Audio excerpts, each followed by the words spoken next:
بسم اللہ الرحمن الرحیم۔ السلام علیکم ناظرین کرام، ملک کے جو حالات ہیں ان پر اگر 100% سچ بولوں تو میرا خیال ہے کہ میرے 100 ٹکڑے بھی کر کے کسی کو چین نہ ملے۔ اس کا مطلب یہ ہے کہ سچ کہنا بھی اس ملک کے اندر کتنا بڑا جرم اور کتنی بڑے خوف کی وجہ بن چکی کہ مجھ جیسا شخص بھی یہ اقرار کرے آپ کے سامنے کہ میں 100% سچ آپ کے سامنے نہیں بول سکتا۔ اگر وہ بولوں تو بس جس طرح وہ عمران خان پوری قوم کا رہبر، لیڈر، خدا کی رحمت، اللہ کا انعام کہ اسے کوئی پوچھ بھی کوئی نہیں رہا، جا بچہ راوی نہ کوئی آوی نہ کوئی جاوی، یہ ہے صورتحال عمران خان کے وابستہ عوام کی، تو میں کہاں کا وہ ہوں۔ لہٰذا پھر بھی جو کچھ بھی میں کہوں گا اسے ذرا غور سے سنیے۔ اس وقت آپ بھول جائیے کہ میرے دل و دماغ کے اندر عمران خان کی عزت اور محبت ہے جو کہ باوجود ہے۔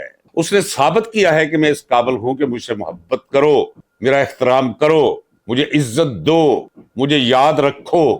اس کی پاپولیرٹی اس وقت 90% سے اوپر جا رہی ہے، اور 90% لوگ وہ ہیں جو صرف اس کے لیے دعا نہیں کرتے، نیک جذبات نہیں رکھتے۔ جو کچھ اس کے ساتھ ہو رہا ہے، اگرچہ وہ کوفیوں کی طرح دروازے بند کر کے بیٹھے ہوئے ہیں، لیکن اندر سے وہ ایک چلتا پھرتا آگ کا گولا بنے ہوئے۔ اور میں مسلسل کہتا آ رہا ہوں، یہ آگ اکٹھی ہو کر اگر لگ گئی تو پھر بجھائے نہ بجھے گی۔ یہ ایک شخص کو ٹھکانے لگانے کے لیے، ایک شخص کو عوام سے دور رکھنے کے لیے، ایک شخص کو سیاست سے باہر رکھنے کے لیے پورے ملک کا بیڑا غرق کر کے رکھ دیا ہے اہل حشم اور اہل اقتدار نے۔ اور اہل اقتدار کون ہیں؟ جب میں اہل اقتدار کہوں تو کبھی آپ کی نگاہوں کے اندر یہ گلیورز ورلڈ کے قابل رحم بونے نہیں جانے چاہیے۔ یہ شہباز شریف، یہ نواز شریف، یہ یورینل،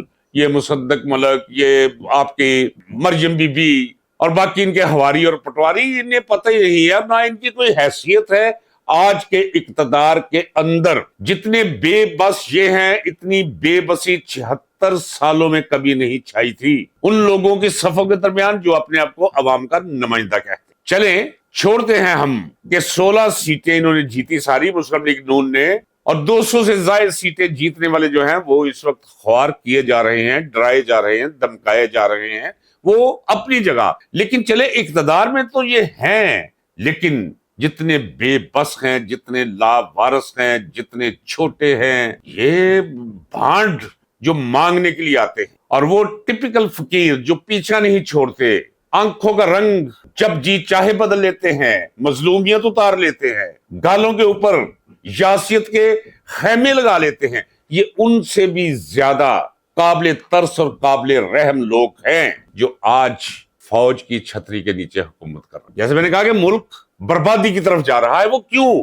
وہ صرف اس لیے کہ خوف ہے انہیں کہ اگر عمران خان باہر آتا ہے تو ناظرین کرام یاد رکھیے گا اور مجھ سے پوچھئے گا، پوری تاریخ کے اندر جتنا بڑا استقبال، بڑا نہیں، کوالٹیٹیولی بھی کمال چارجڈ، جب امام خمینی فرانس سے واپس آئے تھے 1979 میں، وہ ریکٹ ٹوٹ جائے گا۔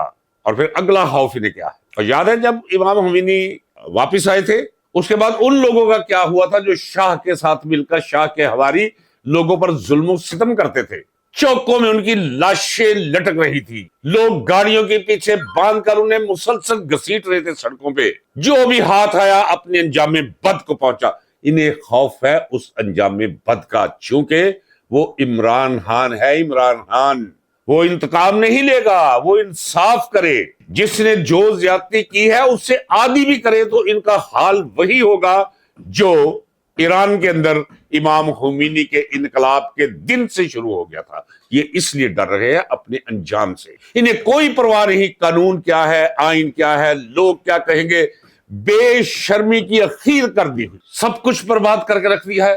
آج ذرا سنیے، مشال یوسفزئی نے ایک درخواست دائر کی اسلام آباد ہائی کورٹ میں کہ جناب عدالتوں کے احکامات کے باوجود جیل کا عملہ ان احکامات پر عمل نہیں کرتا۔ آپ کہتے ہیں کہ ملاقات ہونی چاہیے، وہ ملاقات نہیں کرنے دیتے ہمیں۔